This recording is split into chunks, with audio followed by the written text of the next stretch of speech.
Welcome back to Connie's Corner. Today, you might notice that I'm in my kitchen instead of my knitting sofa. Well, I've decided to put down the knitting needles and show you all a generation-long tradition in my family. A banana muffin. Now I know what you're all thinking. Connie, what, you're such a hipster. What's with all this muffin making? What is that? Well, listen, let me tell you ladies. It's been in my family for generations. It's tried and true, and what can I say? It's when I need something to nibble on. This is my old reliable recipe. I can tell you that much. Here's my Brita. I take this thing everywhere. Gotta have purified water no matter what. So important. Gotta have fresh water. Oh, ever heard a more beautiful sound? Just listen to that. So pure. Anyway, here we go, banana. Let me tell you, bananas are one of my favorite fruits. I love the color. I just love the shape. And, I don't know. They just make me so happy. So, without further ado, let's get started. First things first, ladies. Gotta wash those hands. I don't even want to think about the bacteria colonies you guys are breeding on those grubby mitts of yours. Now I know all these buttons are gonna be confusing to some of you ladies, but first you press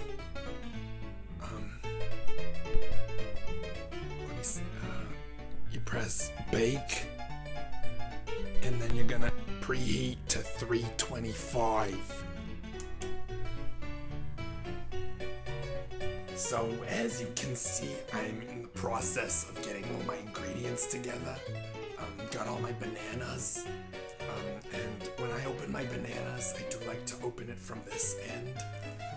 My daughter told me that this is how the monkeys do it, and I don't know, to me I just love that idea, because I just feel like I'm communing with nature, you know, and I just feel like I'm one with my ancestors. And I just feel like that's really like a good way to, get back to your roots. So that's how I do it. Yeah. Next thing, what I like to do is just give the bananas a nice little slice and dice. So just cut them up, like Gordon Ramsay. Now there's one more thing we gotta do before we incorporate the rest of the ingredients, and that is mush the bananas.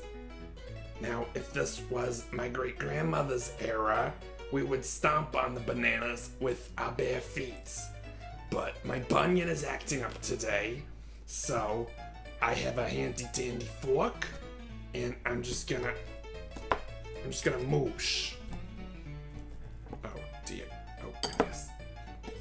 Oh gosh. Just gonna continue mooshing. So hard. You see what I gotta do for you guys? I'm so dedicated. Oh man.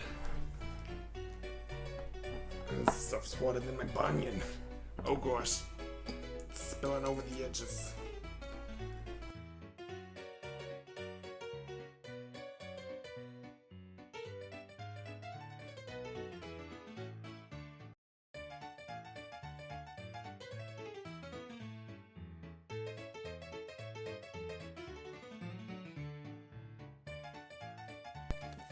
So here we have the final mooshed product. I would say it looks pretty good. It's pretty mooshed. I can't say if my grandmother's foot could have done it better, but but it's pretty good for our purposes, I would say. Alright, here's the ingredients. Got the vanilla, got the eggs, got the cinnamon, got the flour over here, the mushed banana over here, got the oil, got the maple syrup, the water, and the baking soda. So here's the whole family. Gotta remember to stay hydrated, ladies. So first you beat in your maple syrup and your oil together. Then you add the eggs. Beat that together too.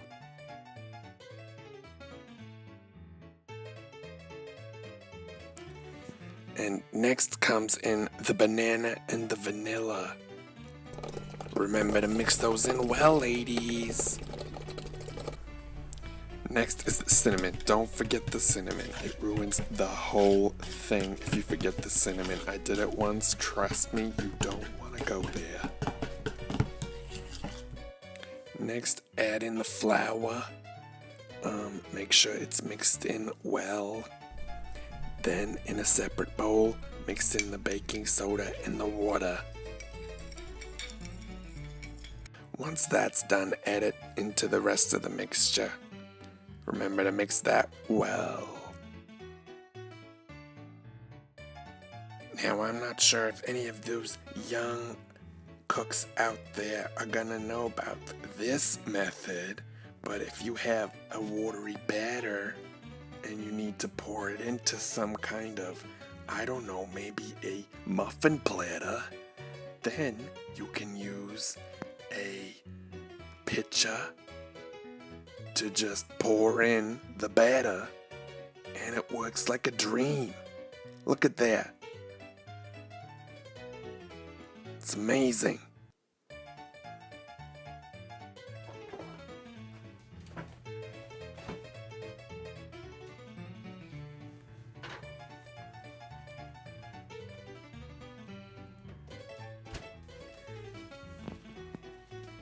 You're gonna want to set it to about 55 to 65 minutes. Now, some of you may be wondering what I do in all that time, but for me the answer is obvious. I get out my trusty knitting needles, or perhaps I get a good book, and I just let that just take me away. So, as you can see, I took my sweater off. It's getting a little hot in the kitchen, as they say, because that's right, Nana's got a flamethrower.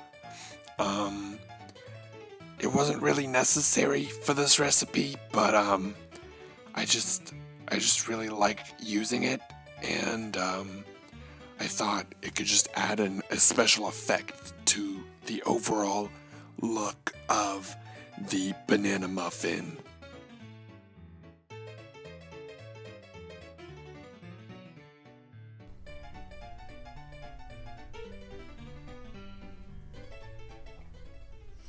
It was the best of times.